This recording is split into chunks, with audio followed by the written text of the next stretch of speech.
జై రామకృష్ణ. నమస్తే అండి అందరికీ. మనం దైవంతో సహజీవనం గురించి మాట్లాడుకుంటున్నాము. నెక్స్ట్ టాపిక్లోకి వెళ్దాము.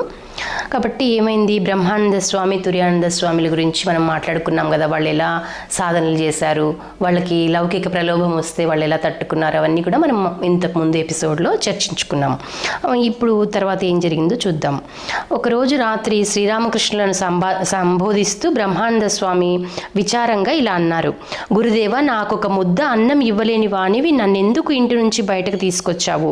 రేపు ఉదయం నేను వేడివేడి కిచిడి ఊరగాయ పొందగలిగితే నువ్వు నాతో ఉన్నట్లు భావిస్తాను అని అన్నారంట. అంటే ఆయనకి ఇప్పుడు ఒక్కొక్కసారి భిక్ష దొరకదు, ఇబ్బంది పడతారని అనుకున్నాం కదా. కాబట్టి ఆ రోజు ఏమనుకున్నారంట, నేను కనుక రేపు కిచిడి అంటే పొంగల్ లాంటిది. సో కాబట్టి అలాంటి నాకు రేపు నిజంగా నీకు నా మీద ప్రేమ ఉంటే కనుక నేను కిచిడి అండ్ విత్ ఊరగాయ పికిల్ తినాలి అని అనుకున్నారంట. నెక్స్ట్ రోజు ఏం జరిగింది చూద్దాం. ఆ మరుసటి రోజు ఉదయం స్వాములు ఇరువురు సరియు నదిలో స్నానానికి వెళ్ళారు. ఒక సన్యాసి వారికి కనిపించి బ్రహ్మానంద స్వామితో, స్వామి, మీరిరువురు నిన్నంతా ఉపవాసం చేసినట్లున్నారు, నా ఆశ్రమానికి వచ్చి శ్రీరామునికి నివేదించిన ప్రసాదం కొద్దిగా స్వీకరించండి అని అన్నారంట. సో ఆయన ఎవరో అక్కడ ఉంటారు కదా, రకరకాల స్వాములు ఉంటారు కదా, వాళ్ళు వీళ్ళని పిలిచారంట. కాబట్టి తన ఆశ్రమంలో ఆ స్వామి వేడివేడి కిచిడి ఊరగాయ వడ్డించారు. చూసారా, వీళ్ళు కోరుకున్నారు. అది ఏమవుతుందంటే, మనం ఇలా ఒక సంకల్పం చేయగానే వెంటనే సిద్ధించేస్తుంది. సాధన అంత పర్ఫెక్ట్గా ఉండి భగవంతుని అంత పర్ఫెక్ట్గా మనం ప్రేమిస్తూ సర్వస్వ శరణాగతితో ఉన్నప్పుడు జస్ట్ ఒక సంకల్పం చాలన్నమాట. అదంత చిన్న కోరిక అయి ఉండొచ్చు. వీళ్ళు కోరుకునేవన్నీ కూడా లోక కళ్యాణం కోసమే కోరుకుంటారు కదా. ఇలాంటి స్వాములందరూ కూడా ఒక్కొక్కసారి వాళ్ళ కోసం ఏమైనా చిన్న కోరుకున్నావు వెంటనే ఫలించేస్తుంటాయి అనమాట. కాబట్టి తన ఆశ్రమంలో ఆ స్వామి వేడివేడి కిచిడి ఊరగాయ వడ్డించారు. వారు ఆ పదార్థాలను ఆనందంగా భుజించారు. అప్పుడు ఆ స్వామి ఇలా అన్నారు: నేను ధన్యుడను. గత 24 సంవత్సరాలుగా శ్రీరామచంద్ర ప్రభువు స్వరం వినాలని, సుందర రూపం దర్శించాలని నేను ఇచ్చట సాధనలు చేస్తున్నాను. ఈ రోజుకి నా ప్రభువు నన్ను అనుగ్రహించారు. ఈ మాట అంటుంటే ఆ స్వామి కనుల నుండి ఆనంద బాష్పాలు జాలువారసాగాయి.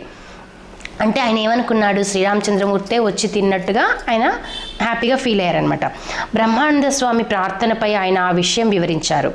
నేను క్రితం రాత్రి నిద్రిస్తుండగా శ్రీరామచంద్ర ప్రభువు తన కోమల హస్తంతో నన్ను తట్టి లేపి, వెంటనే లే, నాకు ఆకలిగా ఉంది, కిచిడి వండి నాకు నివేదించు. రేపు ఉదయం సరయూ నది తీరాన ఇరువురు భక్తులు స్నానం చేయటం చూడగలవు. వారిరువురు ఉపవసించి ఉన్నారు, వారికి ప్రసాదం సమర్పించు అన్నారంట. కాబట్టి ఆ సాధువుకి ముందు రోజే శ్రీరామచంద్రమూర్తి కల్లో కనిపించి, ఇలా కిచిడి వండు, అక్కడ ఒక 2 సాధువులు వస్తారు, వాళ్ళు అక్కడ స్నానం చేస్తున్నప్పుడు నీకు కనిపిస్తారు, వాళ్ళని కలిసి వాళ్లకు ఇది ప్రసాదంగా ఇవ్వు అని అన్నారంట. వారికి ఈ ప్రసాదం సమర్పించు అన్నారు. మీ అనుగ్రహం వల్లనే నాకు రామచంద్ర ప్రభు దర్శనం కలిగింది అని అన్నారంట. అందుకే కదా, సో వాళ్ళు అక్కడ వస్తున్నారు కాబట్టి రామచంద్ర ప్రభు నాకు కనిపించాడు, 24 సంవత్సరాల నుంచి నేను సాధనలు చేస్తుంటే అని ఆయన చాలా హ్యాపీగా ఫీల్ అయ్యారనమాట. తన ఆశ్రమానికి తిరిగి వచ్చేటప్పుడు బ్రహ్మానంద స్వామి తుర్యానంద స్వామికి ఈ సంఘటన వెనుక గల మర్మాన్ని తెలియబరిచారు. సో కాబట్టి ఇట్లా ఉంటాయి సాధు పురుషులు, ఒక్కొక్కరితో ఎలా కనెక్ట్ అవ్వాలి అనేది భగవంతుడు కనెక్ట్ చేస్తూ ఉంటాడనమాట.